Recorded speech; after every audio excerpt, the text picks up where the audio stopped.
Yan mga lods, pang ano na to, pangalawa kanina. Tukod tayo kanina lods sa ano, sa dampingan. Ano, divert. Tagal ng ano, matagal na receipt. Kaya medyo inaabot tayo ng hapon. Ngayon ano, haba ng pila. Yan ang ano ngayon. Yan ang laban natin ngayon, mahaba pila. Gawang anong na ano tayo na delay. Marami tayong mga kaibigan dito. Alam mo na, pagka marami tayong kaibigan, ibig sabihin mahaba pila. Kaya ano, shoutout nga pala dyan sa ano, shoutout dyan sa mga ano, follower ko. Siyempre, natural na yan. At sa mga papalo pa, shoutout na rin sa inyo, madam. Doon sa mga viewer ko, maraming salamat. Kaya ano, napapanood nyo, na pinapanood nyo lagi yung mga ano ko, mga content ko. Alam po kasi mga lods, ang content natin ano, true biyahe tayo, biyahe, mekaniko. Yan ang ano natin. Yan ang true content natin. Kaso ngayon, hindi tayo makakagawa mga lods sa ano, mga dapat natin gawin kung anong sira yung isang truck natin. Kaya ano, kaya medyo ano tayo, tapos tayo sa oras sa paggagawa. Pero may ano, may mga gumagawa naman doon mga lods. May mga kasamahan tayo sa ano, may kasamahan tayo sa tropang Kanaw na ano, may inaasahan natin na sila gagawa. Yung sa mga ano, sa mga pesa na lang. Yung sa mga pesa naman ho, ano, mayroon na. Tingin ko siguro mga bukas may kakabit na. Ma-testing na namin kung talagang ano, pwede na ulit na bumakbak sa daan, na ligtas. Siyempre bang may mga kunting sira lods, ginagawa natin yan. Sinisilip natin yan. Alam mo na, init ng panahon ngayon dito lods. Grabe. Medyo maano ang araw. Galit. Galit ang araw.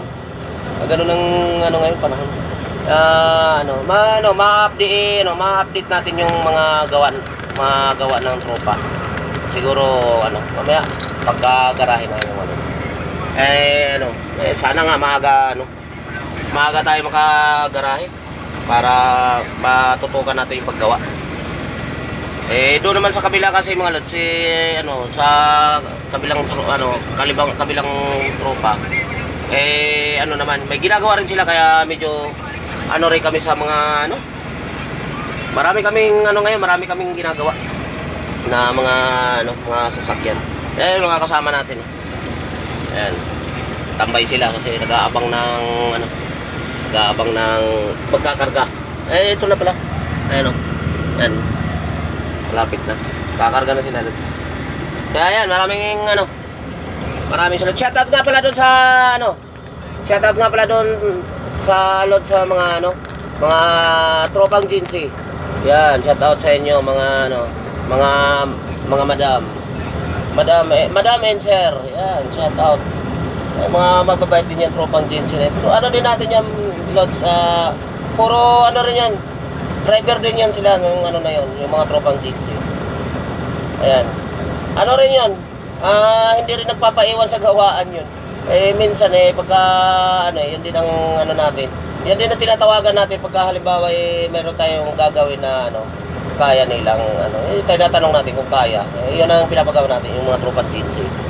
Kung sino lang ho ang bumabakante sa tropang Kanaw at sa tropang GNC, kung sino ho bumakante, yun ho, nagtutulungan ho kami niyan. Kaya maraming salamat po. Ano, siyempre, mga follower ko, maraming salamat. Mga viewing ko, ayan, maraming salamat. Ito, biyahe na naman tayo. Hindi natin pwedeng iwanan tong hanap buhay. Yun na, dito tayo nagsisimula mga lods. Kaya maraming salamat at hanggang dito na lang, hanggang bukas ulit. Kailangan nating ipapaabot sa ano, sa mga kapwa natin driver na ano, yung mga napupuntahan natin na ano, kung anong malay mo magpunta sila, mayroon pang ganun, di ano, malalaman nila kung saan lugar yung nag-iikot ang mga tropa. Yan, dito lang tayo mga lods. True Rizal. Pero pagka mayroon ding mayroong kumukuha sa amin sa tropang Kanaw, pag may kumuha sa amin through probinsya, yan, nilalagyan natin yan ng talagang driver na maingat. Yan, mayroon tayong diyan kasi minsan kasi may kumukuha sa amin mga mga ano rin, mga kasamahan din natin sa trucking na wala silang driver, tapos pupunta sila ng probinsya. Kaya papunta probinsya, yan, tinutulungan natin yan. Yan, depende na sa pag-uusap. Ganun ang ano natin, ganun ang tropa natin. Kaya maraming salamat, Lord, at so hanggang dito na lang, mamaya ulit.